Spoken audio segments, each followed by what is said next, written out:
You're cycling from Germany to India. I'm sure you've seen a lot of stuff that one doesn't normally come across. When I was standing at the Pakistan border, the policeman asked, "Do you have any with you?" Like, no. Okay, then we give you.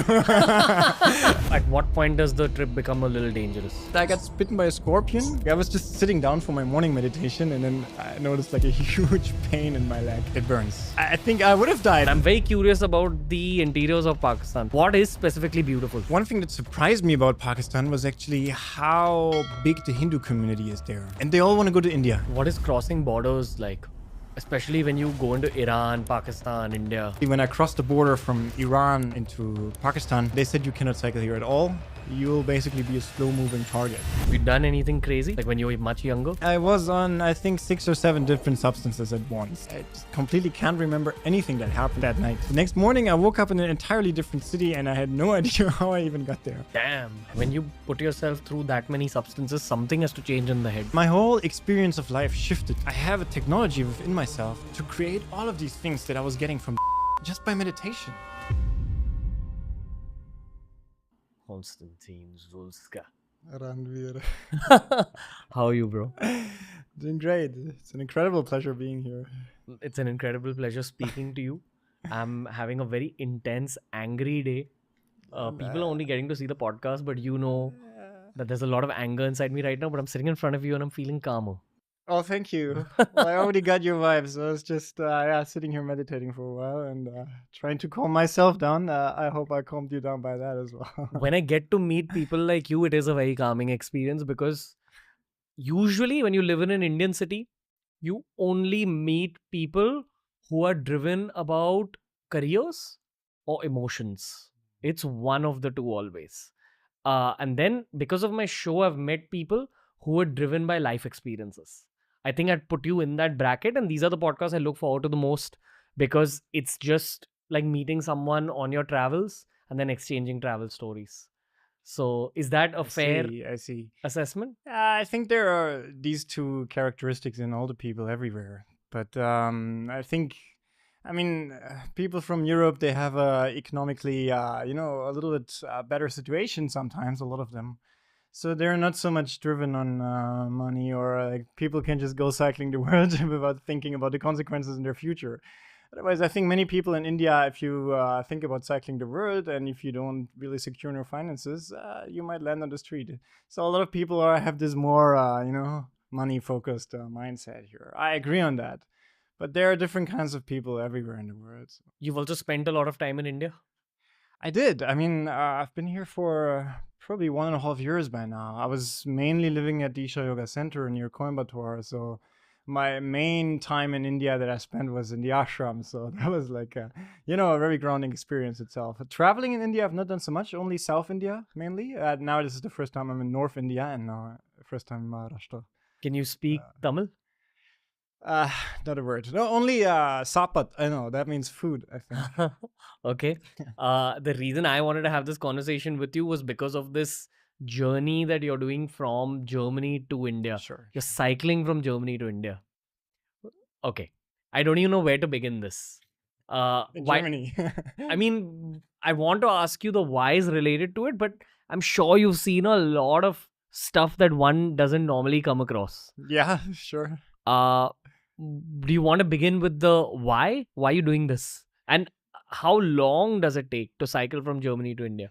Yeah, so I've always been a very passionate cyclist. When I was in university back then, my university was like 40 kilometers from my place in my hometown. So I always used to cycle there and back.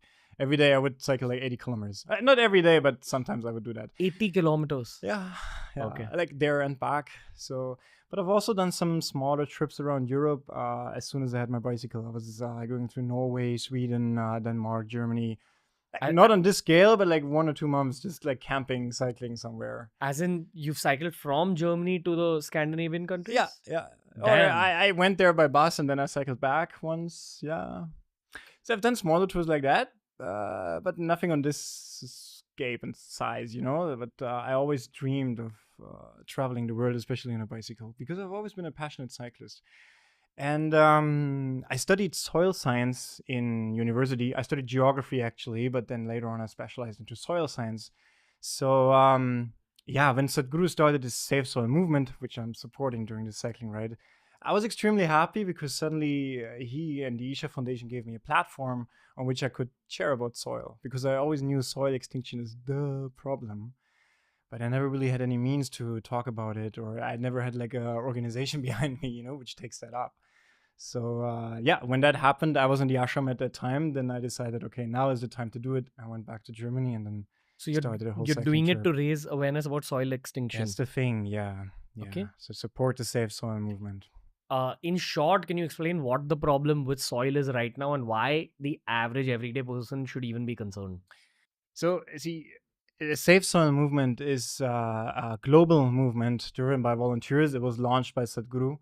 But we're essentially trying to raise awareness all around the globe for all the people across every nation about the soil extinction problem. We're talking about soil extinction because the United Nations scientists are now saying that 52% of the soil on the planet is already degraded. And just 25 years from now, it will be 90% of the soil, which is gone on the planet. So that has so many implications for all the ecological problems that we have, water scarcity, food security, livelihoods of farmers, and even climate change. So many things are connected to the soil issue. Recently, only people were only talking about climate change and these kind of things. Nobody was really talking about soil. We now shifted that focus, and so that's what I'm trying to do. I'm cycling to universities and schools, and I'm talking to them about the soil extinction issue. So if no one does anything about the soil extinction issue, what kind of world will we live in 20 years' time? We must really understand that soil is a finite resource. And every year we're losing 12 million acres of soil. That's the size of Greece. I've cycled Greece, believe me, it's a big country. So they are now saying that in just 25 years from now, we might produce 40% less food on the planet. It's like the beginning of Interstellar. Yeah, pretty much. That movie is, when I saw that movie, I was like, that's pretty on point, man. There's also, Interstellar has this huge issue on loss of biodiversity. That's basically what they're talking about. Scientists are saying that right now we're losing 27,000 species every year going extinct. And these are mainly all these microbes which live in the soil, the bacteria, fungi, all these soil microbes are going extinct because they're losing their habitat, they're losing their organic content. And if these species all die out, it'll be even harder to restore the soil back to the original health because we need these species to, work for the soil health. So effectively, if no one does anything about it, then in 25 years' time, there's going to be a shortage of food in the world. It's a downward spiral. It's not just about the food, it's also about water scarcity. Depleted soils cannot hold any water and makes the land more prone for droughts, floodings as well. Indian rivers are right now decreasing on 8% per year. 8% per year, Indian rivers are decreasing. It's a huge amount. I mean, just another 20, 25 years, there won't be any rivers left if this doesn't stop. I've cycled all these. This is a problem in all these countries where I cycled. I've seen this, like when I was in Pakistan, the Indus River, how it has decreased. If you just look it up on Google Maps, actually, you can very easily see it. Which other countries have you been in? I traveled through Iran mainly 2 months and Turkey. All these are very dry countries. If there's no organic content in the soil, that's what I'm talking about. Water will very easily just go away. Okay. So, yeah. Let's talk about the experiences and then come back to the soil as well. Sure. I want to begin in Germany. Where does it actually begin in Germany? Like you start from Leipzig? Yeah, my hometown is actually Jena, which close to Jena. I'm from a small village in Germany. You wouldn't know it. Yeah. So I started in my hometown. I started cycling with 2-3 friends of mine. They came along with me for the first couple of days, and then after that I was on my own. And then pretty soon I left Germany because anyway I live in East Germany, and then I was in Czechia already, Czech Republic. I cycled through all these Eastern European countries. Is it dangerous? No, Europe is not dangerous. So at what point does the trip become a little dangerous? It actually became dangerous when I was in entering the Mediterranean area, like Croatia, Montenegro, Albania.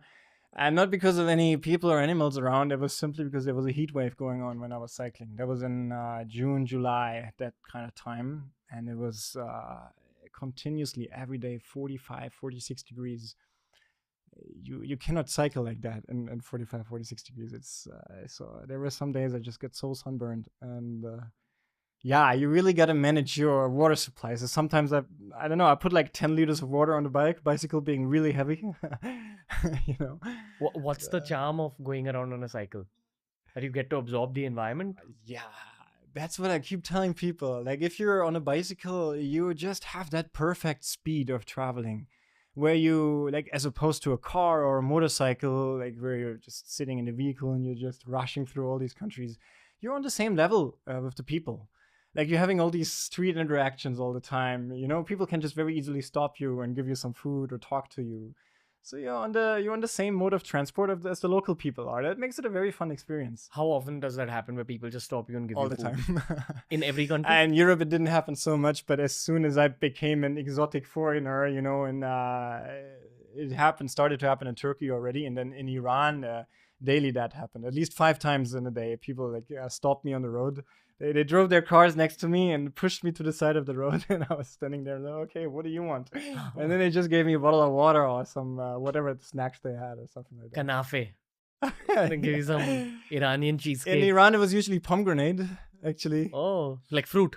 Yeah, that, you know, the pomegranate, you know, that is like, if I hear the word Iran, I think I will forever associate it with pomegranate. That is the first thing which comes to my mind. I ate so much pomegranate in Iran, you have no idea. Because you're cycling through all these countries gradually, I think it's very cool how you notice the slight changes in the way the people look. Yeah, and the vegetation. And the vegetation. The flora, the fauna, everything. The food even. The way people dress. Yeah, everything is happening so slowly. See, that's what I mean. That's what I love about cycling. It's the traveling experience. So when you're going from Europe till India, you're noticing these small changes until all the cultures like kind of become one effectively. Yeah. Maybe what I'll ask you is, what's the commonality in human beings in all these countries? Yeah, that was actually the thing that surprised me most. This hospitality, and no matter where you go, like no matter what country, like you go to Armenia or Azerbaijan, Iran or Israel, India or Pakistan, it really doesn't matter. People are so nice and welcoming everywhere whenever even in Germany, which has the, you know, repetition of being one of the coldest countries. But even there, if people see you being a traveler on a bicycle on the road, they will just be so open to host you and share their culture. It's really, you know, people have this mindset sometimes that if you go to Pakistan, people are in a certain way. But they're really not. If you go there, you will just be surprised and how many varieties of people are there anyway, and how hospitable and friendly they'll be. It's amazing. What was the most dangerous situation in this whole trip? There are 1 or 2 or 3 situations that I remember very well.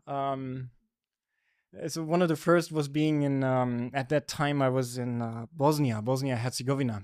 That's a small country in Eastern Europe. At that time it was like close to 47 degrees, and there was actually nothing around me. I was just in the middle of nowhere. And I actually wanted to meet up with a friend later that day, but I was camping in an area where I had no reception. So I was just camping there, and I was completely by myself. And there was nothing around, like not even a car, like nothing. I was completely in the mountains, like nowhere. And in the evening, I was just preparing my meal. I was cooking some pasta. And while I was cooking, I was pouring the water inside that. And then I was like cooking that. The water was starting to boil. And then I wanted to drink something. And I noticed, oh, that was my last water that I just poured into that pasta. And when I was just looking on the Google Maps, I saw, okay, the next civilization is like 60 kilometers away. There's no way to get any water. See, and you know, you've heard about that maybe if you don't drink any water you can survive for like 1 or 2 days.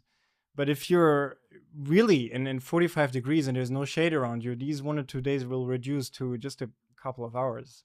Can you die in a couple of hours? I mean, I think I would have died if I wouldn't have had any water at that time. Like, especially if you cycle, you know, being physically active and the sun is just pouring down on you.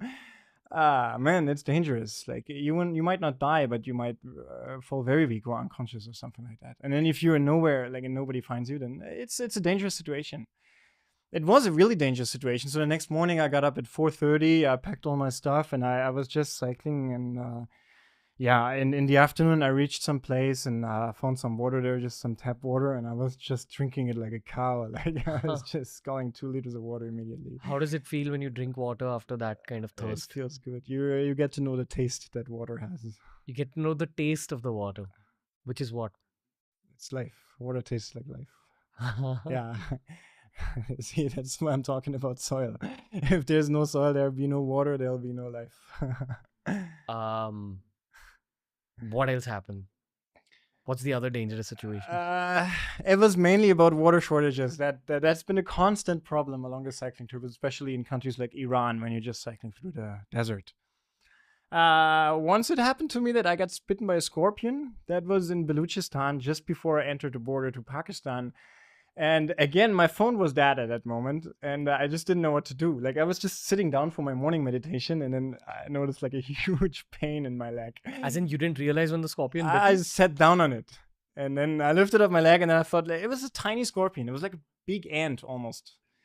And yeah, I just didn't know what to do because I read stories about scorpion. In my country, there are no scorpions, so I'm totally not familiar with that. My first impulse was to get out my phone and Google what to do, but my phone was dead. Do you get internet there? No, I didn't have any network. My phone was out of battery at that moment. So what did you So do? I didn't know what to do, so I did not do my morning meditation, and I just kept cycling. And I was like, okay, am I gonna die or not? Like I really didn't know. For 2 hours, I didn't know. Am I gonna die or not? Because you don't know how venomous it is. I didn't know. Yeah. But how does it feel when a scorpion bites you? It was like almost like a wasp sting. You know when a wasp stings you? Yeah. Like it was just a very big pain that I had. But what, like it burns? It burns. Yeah. It just feels like a big burn on your leg. This particular scorpion, it was basically like a wasp sting, as I said, and then like it was hurting for even the next day. It was I still saw the bite mark there. But yeah, I was just horrified for 1 or 2 hours. Nothing happened in the end. But if you really don't know if you're gonna die or not now, because I had that thing in my mind, I don't know how venomous it is. So, but then I put up my solar charger on the back, and with that, I got my battery charged up again, and then I was Googling, and it said, okay, most of the scorpions in Baluchistan are not dangerous. So I was like, okay, big relief. What is crossing borders like? Especially when you go into Iran, Pakistan, India. For me, it's been very easy. I didn't need any visa until Iran. That was the first country I needed a visa for. But even that, I was just applying for it online. Those are all e-visas. So I just fill out the online form. Then half an hour later, I have the visa in my mail. And then I just go there. They just stamp it on my passport. But you cycle across the border? Yeah, I do. Yeah. You cycle across the I border. skipped the whole line of cars waiting there and truck drivers. I'll be the very first one at the border usually. Have you been troubled anywhere? No. The border crossing from Iran to Pakistan was a little chaotic, actually. I mean, mainly in my mind, it was super chaotic because I was very hungry at that time. Because when I was in like the last days of Iran, I was factually out of money. I didn't have any money because in Iran, credit cards are sanctioned, so I could not use my credit card that I used to use in every country. So I could only use cash, and that cash was running out. I mean, I had some euros that I could have exchanged, but I only had like a 100 euro bill, so I didn't want to exchange it for just one day in Iran. So I was like, okay, let me just live on whatever I have. And anyway, people were gifting me all the time. But in the last 2 days in Iran, that didn't work. And I was just super, super hungry. And I went to the border, and people told me there's a supermarket there, but it was not. And yeah, and then I was just arriving with this visa on arrival thing. It was not a real visa. They had to issue that for me. So I was waiting there, and all kinds of people were surrounding me, looking at the bike, wanting to talk to me. And I was just fed up with the entire situation. I didn't want to talk to anyone. I just wanted to eat something, you know. What do people usually ask you? Always the same questions. Like, even though I have this from Germany to India sign on the back of my bicycle, they always ask me, they read that, and then they're like, where are you from? Where are you going? I don't know why. Do you have to do a lot of research on non-dangerous cycling routes? I'm assuming there are some places that are crime infested or that, you know, have terrorists or something. Yeah, well, not really like that. But when I was in Pakistan, Pakistan is basically, it's illegal to cycle there as a foreigner on your own. You always have to have a police escort with you. And you just can't go anywhere you want. if I wanted to go into all these kacha roads, along these rural areas, villages, they would not let me cycle there. And especially when I crossed the border from Iran into Pakistan, they said you cannot cycle here at all. You'll basically be a slow-moving target. That's what they told me. For who? Or any kinds of, I don't know. It's very close to the border to Afghanistan.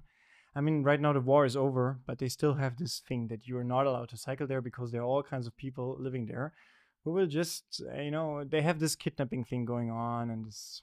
So they kidnapped. That's what they say. I think the last tourist kidnapping that happened in Pakistan was 2018, because now you can only cycle with police escort. That's a fixed thing. They will not let anybody cycle there. So since then, it has reduced drastically. Did you feel protected with a police escort? At first, I thought, okay, that's pretty cool. I have my own bodyguards with me all the time. But then I just thought it's so annoying. But he was also cycling with you. No, they were in a car behind me or on a motorbike. Either way. You had to pay any money for this? No. Just the government provides. They provide it for free. But still, all the bikepackers are getting so annoyed by this. Did you have conversations with them? If they speak English, yeah. But usually they don't. Okay. So. What is the interiors of Pakistan like? The interior of Pakistan, it's like India. It's just like India. It's a Muslim version of India, basically. I mean, it really is like that. Pakistan, the country itself, is super beautiful, and the people there, they are so kind-hearted and so hospitable, and they were amongst the friendliest and most hospitable people that I ever met on the entire trip. And it was at that time I realized that they have this thing going on in Pakistan, that they have this belief. It really is like a firm belief that if a guest comes to their house, it's like it is a present from God, and they will treat you like God himself, and they will give you everything you need. And yeah. There's a saying in India that goes Atiti Deva Bhava, which means the same thing. Like my guest is my God. Right. I think it's a subcontinental thing, taking away nothing that Probably. You said about Pakistan, but it is a subcontinental thing to be a good host. But I'm curious about Pakistan also because no one that I know has been to Pakistan. No one our age has been to Pakistan because I believe you end up getting certain visa issues as an Indian if that might be there. Yeah. Visit Pakistan. You're not able to go to America easily. That's what I've been told. Right. I don't know how true that is. Right. But I'm very curious about the interiors of Pakistan. What is specifically beautiful?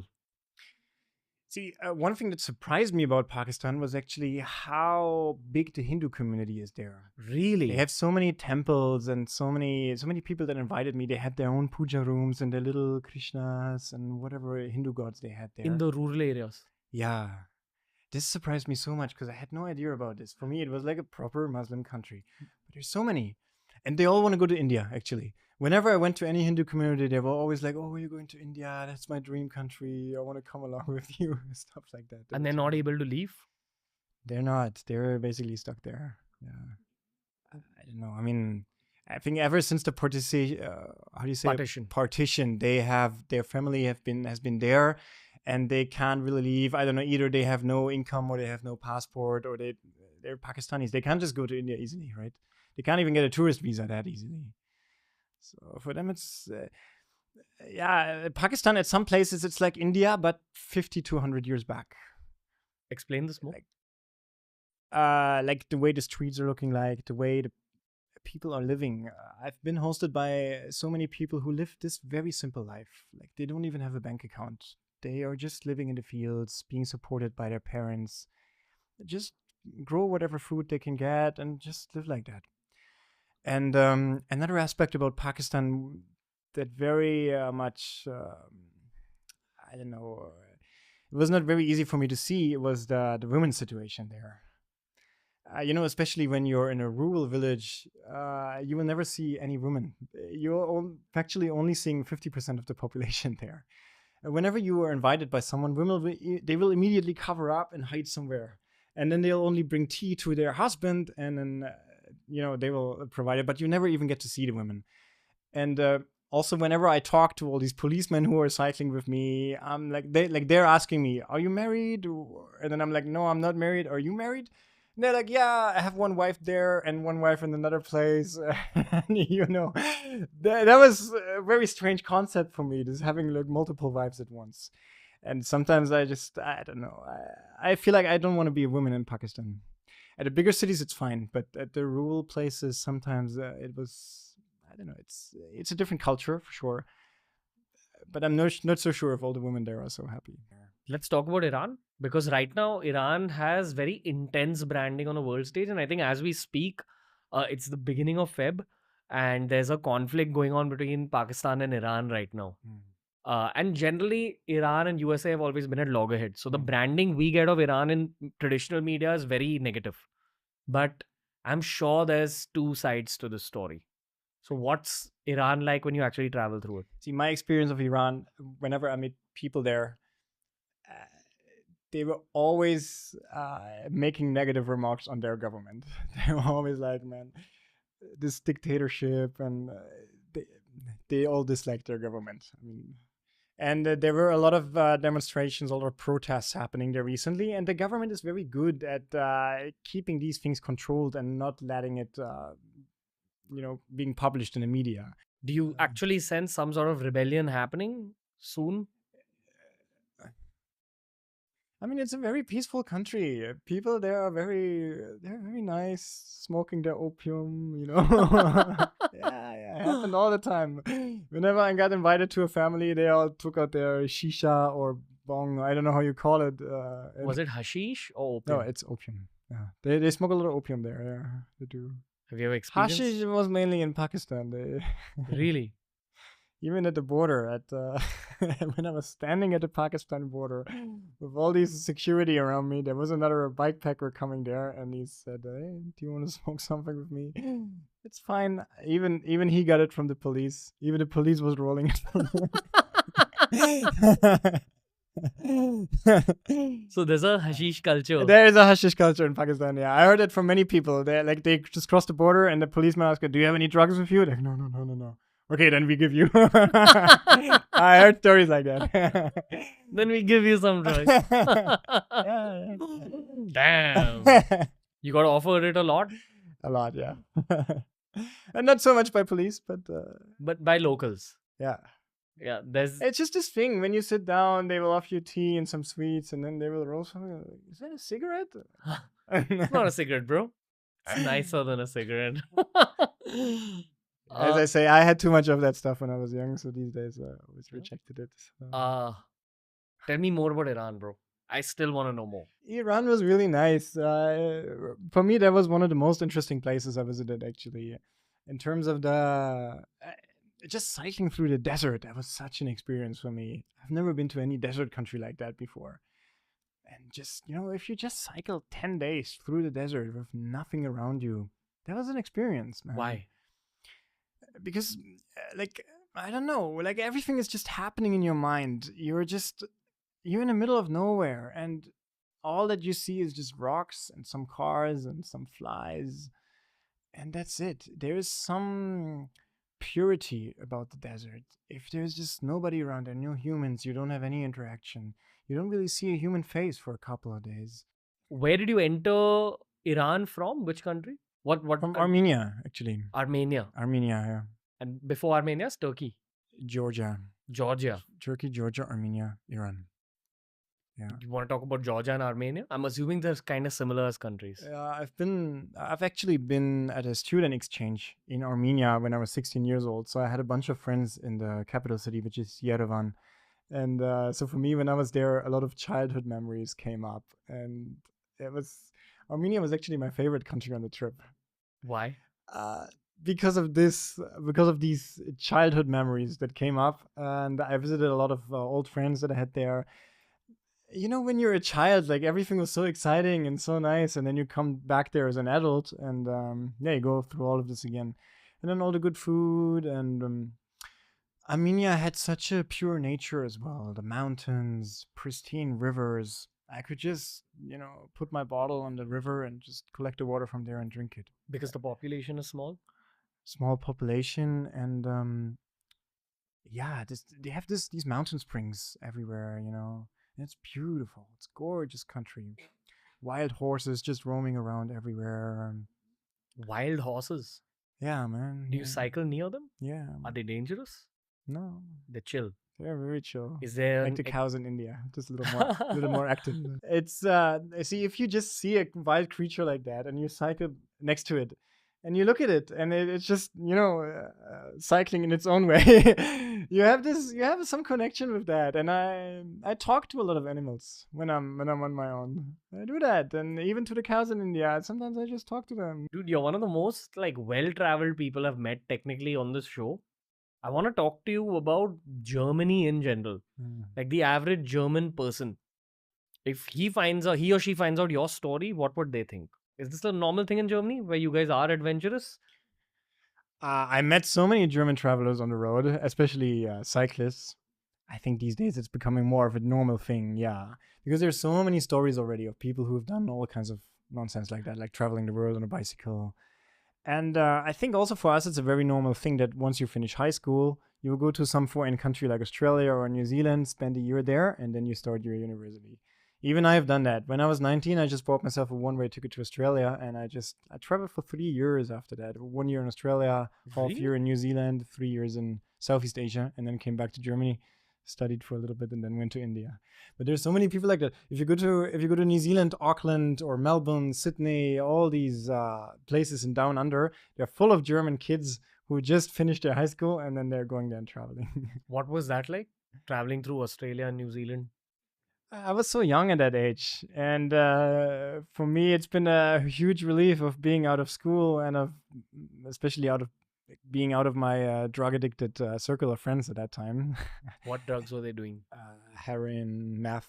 You had friends who were doing heroin and meth? Many, yeah. What happened to them in life later? Many turned out to be quite fine. Like I had a girlfriend back then when I was like 16, 17, 18, and she was not really doing good. She was very badly addicted to heroin and meth. And so because of her and other reasons, I was like, okay, this circle of friends is not conducive to me. Let me go to Australia, which is the furthest away place I could get at that time.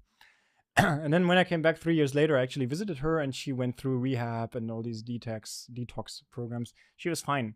But I know many people who are not doing fine still. Like what happens in life? No, they just keep doing drugs, and they become fat, or they become just very unhealthy, and they just live like junkies on the streets, man.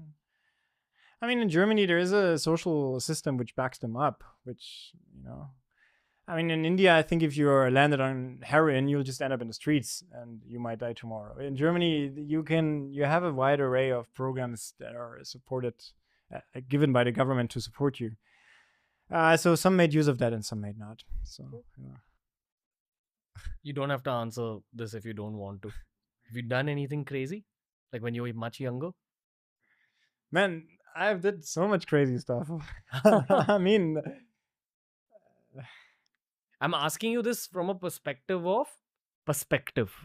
and curiosity and general life experiences, because you talking about something you've done or something you've experienced in the past is not going to encourage people.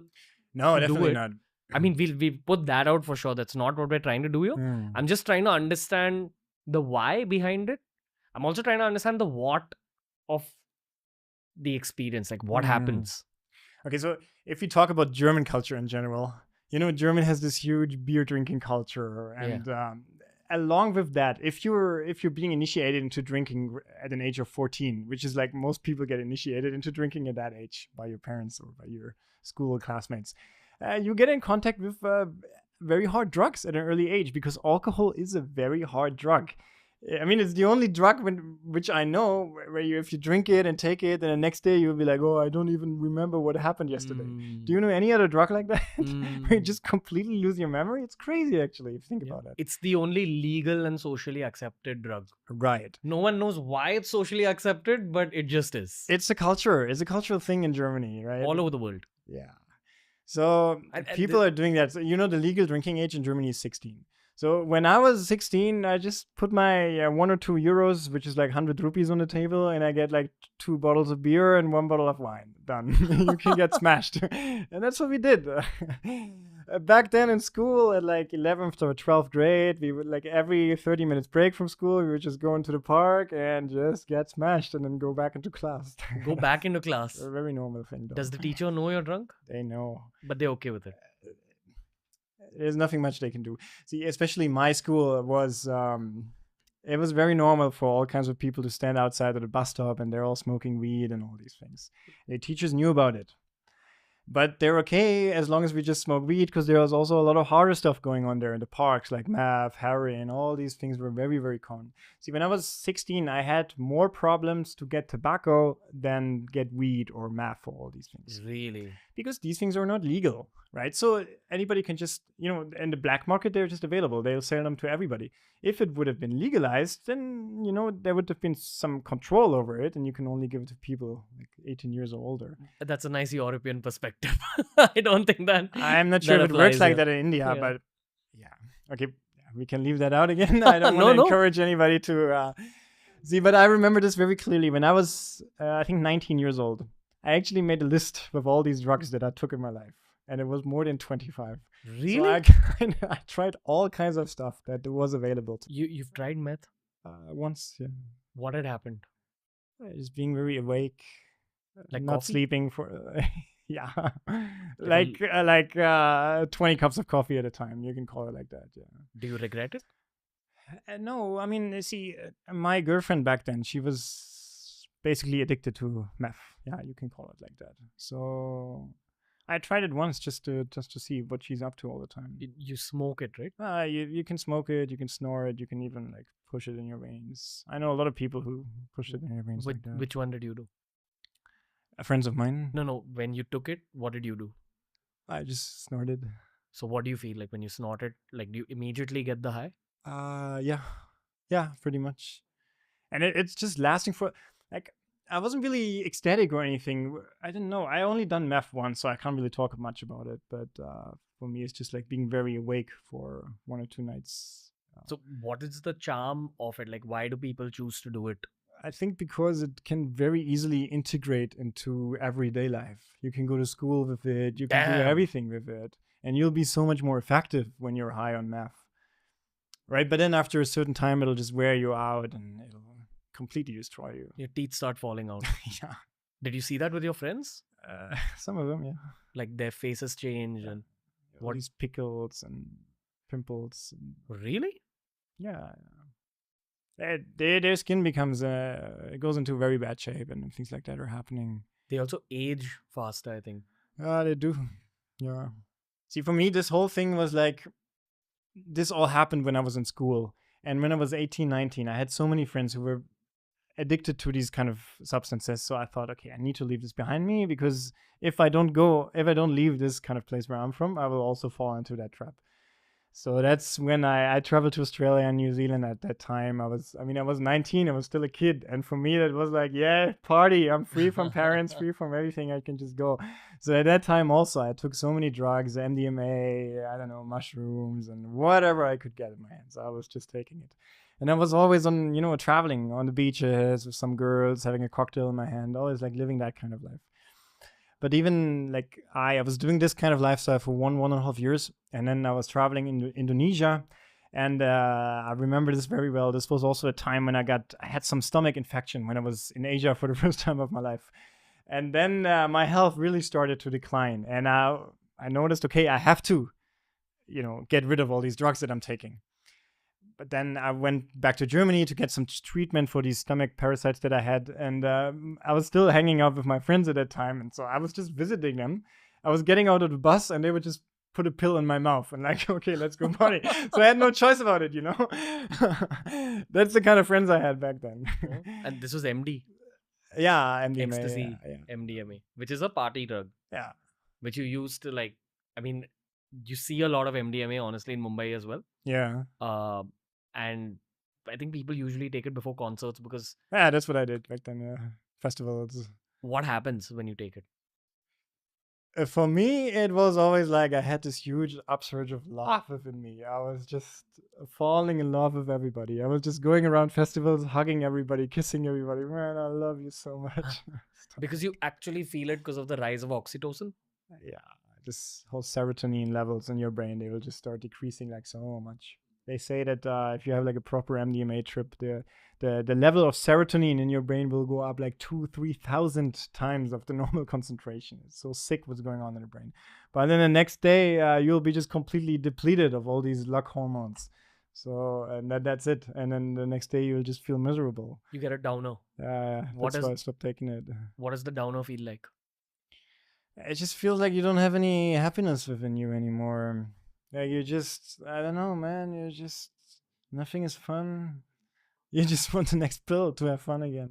Let's switch up the conversation entirely. You've done the Sadhguru Inner Engineering program. Did you feel a rush from something in the program which was similar to like a drug rush? Absolutely. And that was the thing that so intrigued me about this yoga. Because, I mean, up to that point, I was actively smoking weed with all my friends. Even after the program, still I continued, but it largely receded. But let me come to that later. The first time when I mean, I didn't physically meet Sadhguru, but he was like, I was there sitting in the inner engineering program. I was listening to his talks. And then in the end, I was initiated to this Kriya Yoga, to this very powerful practice.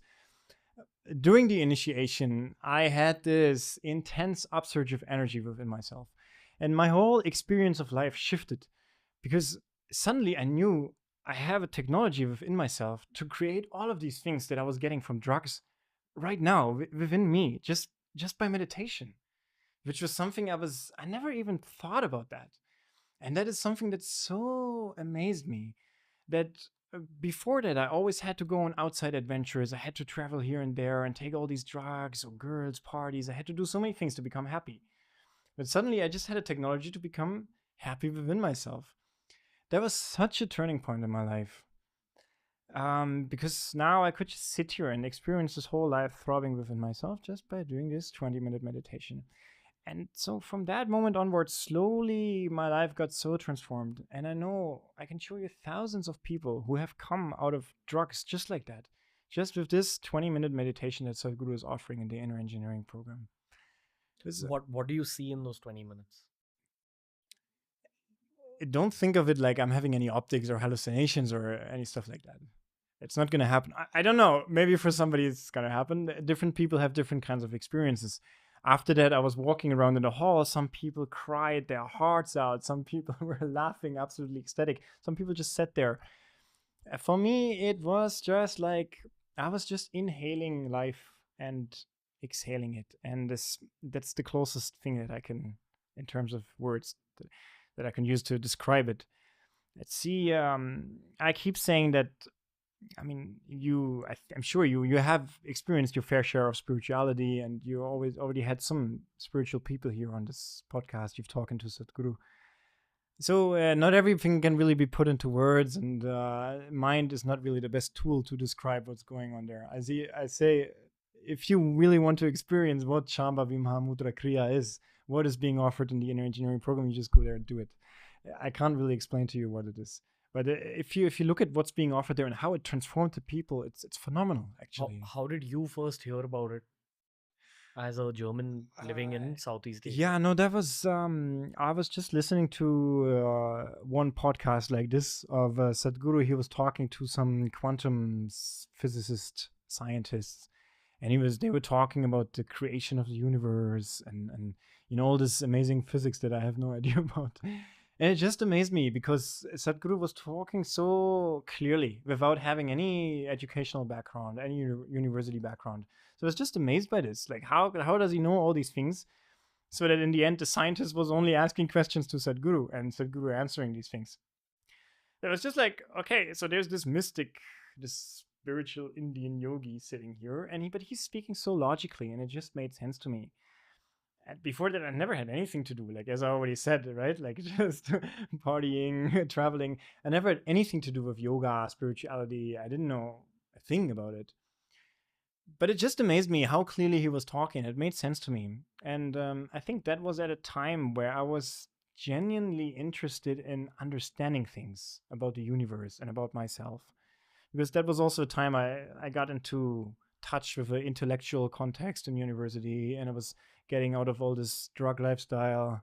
And I just wanted to know more things. How did the drug lifestyle phase change you? Like when you put yourself through that many substances, something has to change in the head. See, worst experience not in terms of health, but just this how you feel within yourself. Like, man, I hope my parents are not watching this podcast. No.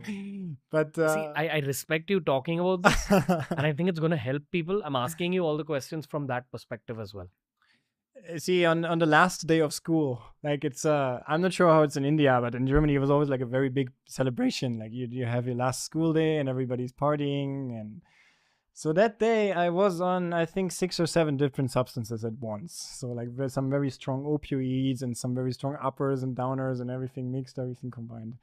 And then we went out, we went drinking somewhere, playing some drinking games, and I just completely can't remember anything that happened that night. The next morning, I woke up in an entirely different city, and I had no idea how I even got there. Damn. And that thing was just that I got up in the morning, and immediately I checked my pocket, and I saw, okay, do I have more of this stuff? And I did not have. And in that moment, I felt so miserable because I did not have. But I felt even more miserable because I knew that if I would have had more of this powder, the first thing would have been to snort before I do anything else, before I even get up out of bed or anything. So then I noticed, man, like, what am I doing? Like, why am I so dependent on this? Like, when I was a kid, I was just happy climbing trees, doing nothing. We were just happy. Now I am depending on all these things.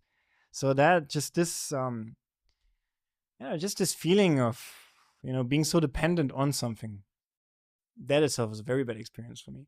In terms of health, I was always fine, and You took care of yourself even then, health wise? See, I'm not even like I mean, I've tried all of these things, but for me it was always more like experience hunting. It was up until that point that I just told you, I never felt like I'm really addicted to anything. And even after the experience, I tried to stop all these things. I just smoked some weed and stuff like that. But all these harder drugs, I stopped them completely. So I'm not like I was never like a complete junkie or anything. I was never really like in that kind of mode. But I know many people who are. But for me, it was always more like I just wanted to experience. I want to go experience hunting. That's what these drugs meant to me. That's why I was also always more inclined towards these psychedelic drugs like magic mushrooms, LSD. I think these psychedelic substances, they've also started a huge spiritual quest in my life. I mean, even though Sadhguru is always saying that these things are not really needed to get anywhere spiritually, I think that at least 25% of the people who are living there in the ashram, or people who got initiated on a spiritual path, they would not be there without having that experience of losing yourself into psychedelic substances before, because they can open a certain door for you. But then if you get hooked on it, and if you think that is the thing, it'll not get you anywhere, because it's like these kind of drugs are like you look through a window and you see, okay, there is something more to life. You know how some songs and some music is healing towards your heart? Like mantras, for example. If you really listen to them, they're healing, but they'll only heal you as deep as you open yourself up to them. Right. It's the same with nature. But the thing is, in the modern day, most of our minds are not capable of opening up to nature completely. We're always thinking of something else. If you truly enter a meditative state with nature, a lot can happen. I think these substances allow you to focus single-handedly upon nature in many ways. Fair to say? Agreed. And you come out a different person after that. Yeah, agreed. Is there anything you want to talk about in terms of experiences? Have you gone for a shamanic ceremony? No. Never? See, when I was young and in this drug lifestyle, it was more like experience hunting. I kind of ticked off all of these drugs one by one. Okay, like this drug is giving me this drug is giving me that, and this and this and that. And then after that, I was kind of done with it. And I could have gone for some shamanic things like that later. But at that time, I was already at a part of my life where I thought it's not needed anymore. I already had this yoga going on within me. So I don't, right now, I completely lost this interest in even smoking weed or anything like that. Because I've had certain experiences, especially in the more advanced meditation programs that Sadhguru is offering, like the Bhava Spandana and the Shunya program. I've had spiritual experiences there, which compared to smoking weed or taking mushrooms, it's like these things are like kindergarten, actually. Um, Even Sadhguru keeps saying as a promotion for his Bhava Spandana that you might have, experienced LSD or DMT or magic mushrooms. You might have done all these things, but never in your life you could have imagined that something like this can actually happen within a human being. And that held very true for me when I went for the Bhava Spandana program. My experience of life in that Isha Yoga program, it was just completely out of the world. So ever since then, I'm not really interested in all these things anymore. Did you experience DMT back in the day? That is one thing that I never took. No, simply because it wasn't available to me. I would have done it back in the days if I could have. But LSD? Yeah. What do you remember about your LSD trip? I had many trips. Something shifts in you? It's just the way I opened up, like completely lost myself. It's like the first time somebody asked me, okay, how was the trip? Like after the first time I took it, I told them, for me, it was like I was on a boat on the ocean, and then the boat was gone, and then the ocean was gone, and then myself was just gone. And I experienced this profound sense of selflessness, just merging with existence. See, that's what yoga is essentially trying to do with you. Yoga means union, right? So actually, if you are a yogi, I would say you're on a constant LSD trip. Yeah, that's true. It begins by you feeling calm, but that's only like level 1. There's probably 100 levels above that. It ends by feeling merged. At least for me, that was basically my experience of the Bhava Spandana program. Feeling merged with everything around me, with the people around me. Just looking at the moon, I became the moon. Looking at a flower, I became the flower. This all sounds idiotic when I talk about it, but so for somebody who doesn't like, for my German friends who are seeing this, they will have no idea about all this spirituality nonsense. Yeah, that's what I say. Like, mind cannot really, you'll just make a fool of yourself if you're trying to explain these things logically, but these things can very much be experienced. I think in 2024, there are listeners for these conversations. People want to hear these things. Not just, we covered the whole drug side of it just as an experiential conversation. But the actual core of what we're trying to say is yoga. Yeah. It's about yoga. Yeah. I gotta ask you about your friends back in Europe. Generally speaking, or I'd probably reframe that as just European people, the West generally. And their spiritual incline. What's happening there? Because what we're told here is that a lot of the West is waking up to Eastern spiritual thought. Yeah, sure. I want to talk about people our age, especially. We're almost the same age. So is it just with people our age? Or are there a lot of older people also waking up to it? So one of the reasons I'm asking you this question in the first place is because the narrative we get here is that people are becoming unreligious in Europe. People's interest in religion is... They already are. It's already unreligious. See, I grew up without even having a concept of God in my family. In my hometown, there are probably 3 or 4 people even going to church, and they're like 80 plus kind of people. I think that is especially the case in East Germany, because we've been a communist country the last 50 years. But even like, I don't know, Germany and all over Europe, they're losing their church members so quickly. So in most of the places, like especially my circle of friends, there's not a single person who's religious. Bro, but don't you think that religion acts as the anchor to kind of stabilize your life and your mind in so many ways? Because that's the reason a lot of young people in India are waking up to religion, because it's like an anchor in life. But I mean, if you disagree with me, I'm okay with it. I just want to know the thought. See, I think when we talk about religion, I would say religion, for me, it basically means it's a fixed set of belief systems. Like you believe there's Jesus, or you believe there's, I don't know, Krishna or a flying spaghetti monster, whatever you believe. It does not need to have anything to do with your experience. You just believe something. So that's why I never got the taste of it. It always felt unlogical to me and to all of my friends around me.